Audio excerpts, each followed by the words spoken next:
tiene que ver con un proyecto presentado, algo mencionábamos también el día de ayer, por el diputado provincial Fabián Palo Oliver, que propone modificar la Corte Suprema de Justicia, pero no una simple modificación. No, está bien. Modificaciones de fondo, realmente de fondo, querido Héctor. Claro, porque propone que se aplique el artículo de la Constitución Provincial que pone como límite los 65 años para los ministros de la Corte, para presentar su jubilación, su retiro, cosa que casi todos los actuales lo tienen excedido. Tengo alguna duda sobre Arbeta, pero el resto seguramente ha excedido esa edad de 65 años. Que esto está totalmente emparentado a un enganche de un amparo que presentó oportunamente algún miembro de la Corte ya por los 80 a nivel nacional, un amparo acerca de lo inconstitucional que se representaba ponerle fecha límite a un cargo como ministro de la Corte Suprema de Justicia y la propia Corte, una cosa insólita, termina definiendo esa controversia ella misma. De no haber sido así, no hubiésemos entendido nunca cómo, por ejemplo, Carlos Pay, con casi 100 años, seguía siendo ministro de la Corte y firmando votos decisorios sobre los grandes problemas jurídicos del país. Bueno, en Santa Fe se aplica esta especie de enganche legal respecto a esta misma situación, no por una acción de amparo que haya presentado algún integrante local en su momento, sino por esta situación particular nacional que les comentaba. Además el proyecto de Fabián Palo Oliver, que destaca este punto que no va a ser para nada sencillo discutir, salvo un cambio en la mirada sobre este tema a nivel nacional, o salvo una reforma constitucional, que siempre se habla en todos los mandatos de gobernadores, se habla de esta posibilidad y nunca llega a concretarse. El otro tema es la paridad. Primero, sumar un miembro más a la Corte para que sea una Corte impar y por lo tanto no haya que echar mano a casi en la mayoría de los casos ocurridos recientemente a un juez de Cámara para integrar la Corte y desempatar sobre alguna controversia. Actualmente son 6, entonces cuando no hay coincidencias en los votos y por ejemplo se plantea la paridad 3-3, siempre para evitar esta situación se convoca a un juez de Cámara para que vote en un sentido o en el otro.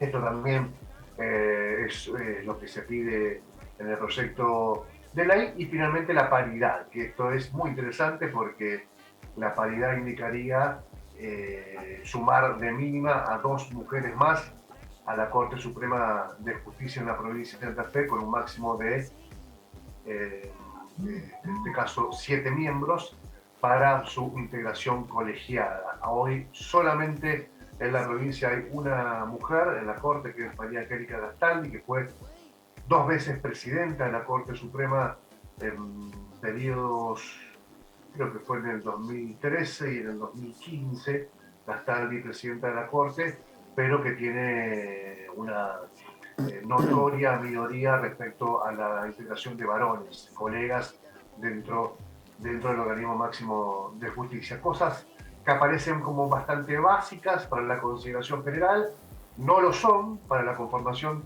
política de la Corte Suprema, que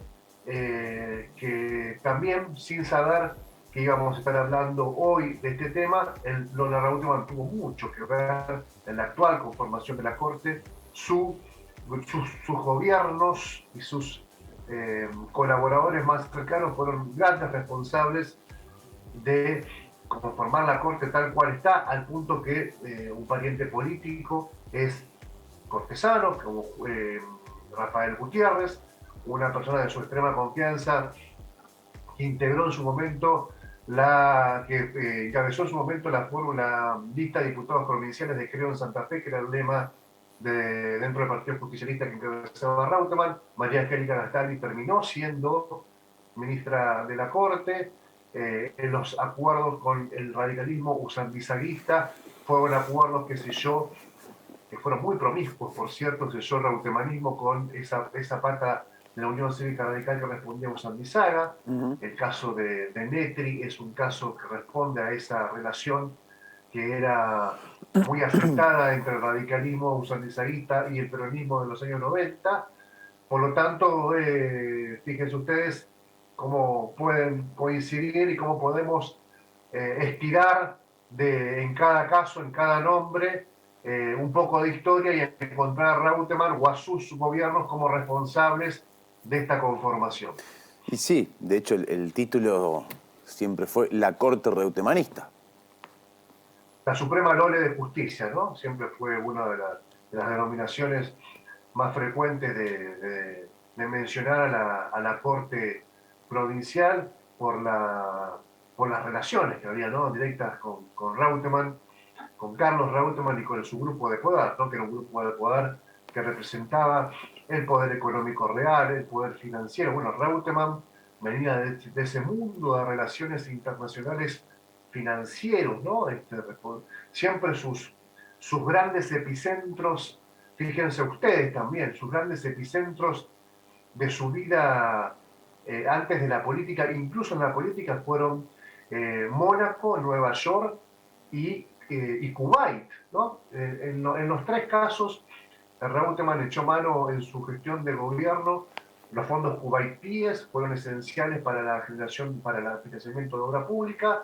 La banca de Nueva York siempre estuvo dispuesta a opinar bien sobre la esperanza blanca del peronismo en Santa Fe, que era el Lole allá por los años 90, y Mónaco siempre lo miró, siempre estuvo más vinculado a lo farandulesco, ¿no? A la vida, a recibir a Reutemann como ese embajador adoptado por aquel país o Europa que siempre iba a dejar bien a los argentinos, como una idea de, de ese gran deportista que caía tan bien en estas situaciones y en estos ámbitos donde el poder real se codiaba, se mezclaba y generaba no solamente vínculos de amistad, sino muchísimos negocios comerciales, negocios económicos, negocios financieros a futuro. Eso es lo que representaba Reutemann mientras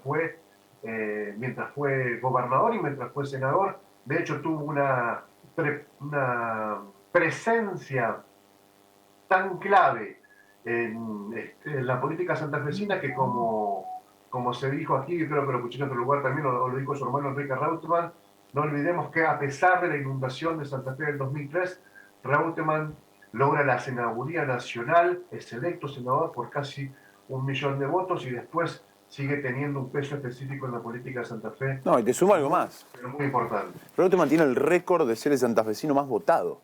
Nunca nadie superó los 900.000 y pico de votos, 920.000 votos creo que sacó. Perdió una sola elección contra otro peronista.